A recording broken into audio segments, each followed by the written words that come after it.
My unmarried partner lives with me and my children who are 7, 12, and 18. He has 2 children aged 5 and 13, but they live with their mother. We've had his kids over whenever we can and I enjoy it. However, they are very different to mine, who are all mostly easygoing and respectful. And it has been just the 4 of us for most of their lives. His kids are very loud, destructive, and demanding often. We made the adjustment, and eventually they started staying over every other weekend.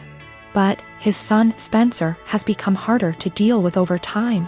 He'll blow up if he doesn't get his way, insult my son if he loses a game, goes into the bedrooms and takes things without asking, complains about every meal we make, expects us to buy him whatever he wants no matter cost, and generally acts like a spoiled brat. He can also be sweet, of course. He's a child and he's not evil, but this is fairly constant. We don't let it slide, but I also want to give him benefit of the doubt. He's 13, he could be acting out for lots of reasons with a weird family dynamic, I'm sure. I try my hardest to help him feel comfortable and heard //us, but his entitlement is rampant. It started to stress my kids out, and yesterday was the last straw for me. We were all about to go to the mall when my 12Y//O son asked if anyone had seen his birthday money. He had $100 saved, disappeared from his desk. Everyone, including Spencer, looked everywhere. Spencer even asked my son if he'd spent it and forgot, or if he'd left it at school, etc. Spencer then went outside to sit in the car alone and wait to leave. My partner went out to talk to him, which eventually led to getting him to empty his pockets. He had stolen the $100 to spend at the mall. My partner told him off, texted his mom about it and told me, then gave it back to my son.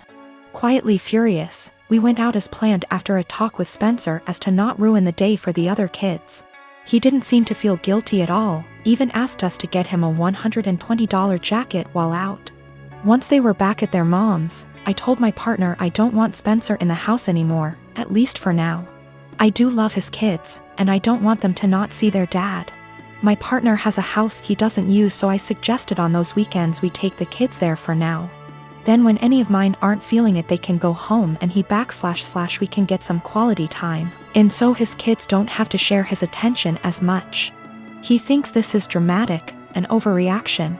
I've told him I'm open to other ideas but won't budge from my stance.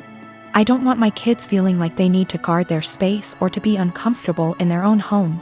My youngest has autism and gets overstimulated with them around sometimes. He gets along W//5Y//O but needs breaks. My 12Y//O is quite anxious and 18Y//O has bipolar disorder. They're introverted, home is their safe haven and weekends are the only real free time they have. But I also don't want to be unfair to his kids. Tim and I met in an English literature class our junior year of college, and we've been together the 10 years since. While he ended up going into IT, I stayed in the liberal arts track and ended up doing non-profit work after college when I realized I didn't actually want to be a school teacher. Just to say that we always assumed he'd out-earn me by a considerable margin. Though when he made more, I always insisted we split things evenly to avoid potential resentment down the road. I've had sort of a non-linear career path, but ended up switching to the corporate world. To make a long story short, my liberal arts degree and time doing non-profit work gave me a lot of skills that enable me to really excel professionally in some more niche areas. I recently started a new job as a consultant, making way more than I'd ever anticipated. When I got the offer, I told Tim that the pay was amazing, but he didn't ask about the actual amount and I didn't want to be braggy about it, especially since I was fairly sure it was above his current income. Well, we just put in an application for a new place. And in the process of having to submit our pay stubs, it's become obvious that I make roughly 30% more than he does now. I expected him to think that was cool, since he's a feminist and has always been super supportive of my career. But instead he's started to make increasingly harsh jabs about how I cheated the system to get where I am. That no English lit major makes more than a cybersecurity professional without cheating somehow. His major point is that I got my first job out of nepotism, which set me up to trample more qualified people who didn't have the same advantages. It's true that I got my first post-college job after being referred by a sorority sister. But it was for non-profit work making $22K year, not exactly at somebody's daddy's firm. He also points out that at my first corporate job, I snagged a big promotion after volunteering to take on starting up the company's diversity //equity / inclusion program, and I'll admit that were I a white man, it's highly unlikely I would have been able to be the face of the eventually high-profile diversity program. Tim also notes that I was awarded a small college scholarship for being a promising female writer, when no such scholarship existed for males. But all that said, I still don't feel like I cheated the system, and it makes me angry to listen to him joke about it.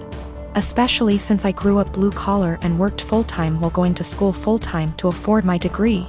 I reached a breaking point yesterday when he made a crack about how the new / first woman on his team is an obvious diversity hire. I told him that his jokes about women cheating the system to get ahead aren't funny or guy talk ribbing, as he says. They make him sound like an insecure little boy. He told me I was being a naive Karen and we haven't really talked since yesterday. I am a 36-year-old male. My wife passed away 2 years ago. I have an 11-year-old son named Sean. I'm doing okay, with money. I have a stable income and support system. I have a friend named Kate. We've been together since we were kids. She's like a sister to me, although she tends to boss me around. She's introduced me to her female friends hoping that I'll settle down again. I told her I have other priorities and I'm required to focus on Sean and his health. He's diabetes.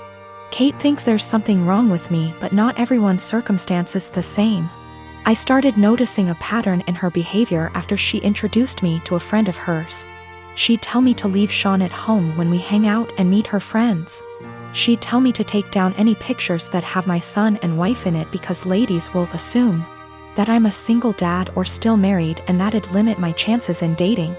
I told her to knock it off, and she said that she was looking out for my social life, saying I'm ruining it and exhausting myself. I stopped talking to her for days. Then I decided to let it go. She's been insisting on bringing her friend to visit me with other friends. I agreed to have them as guests. Kate suggested I take Sean to stay with a relative since it'll be adult dinner, but I refused.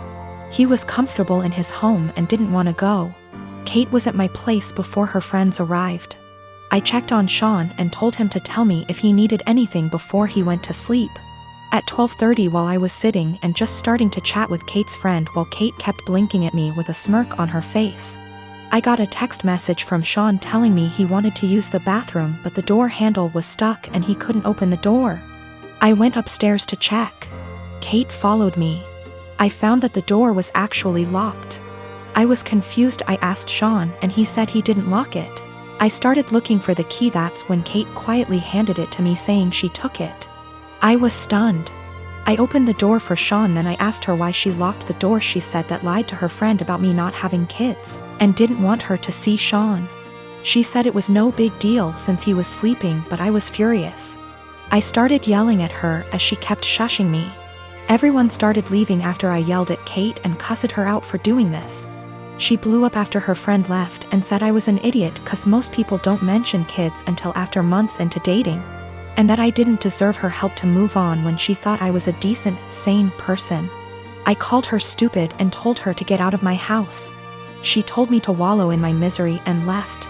Then her friends kept blaming me for making a scene and treating Kate like that, especially since she cooked dinner and helped a lot.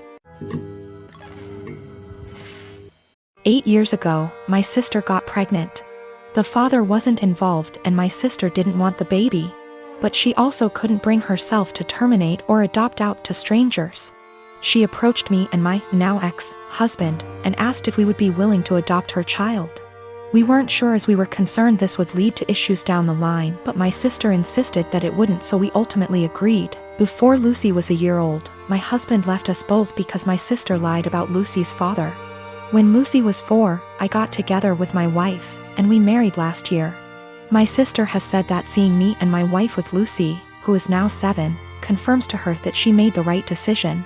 When I first adopted Lucy, my husband and I told my sister that we wanted multiple children, which she said she was fine with at the time, but now my wife and I are looking into our options and my sister objects.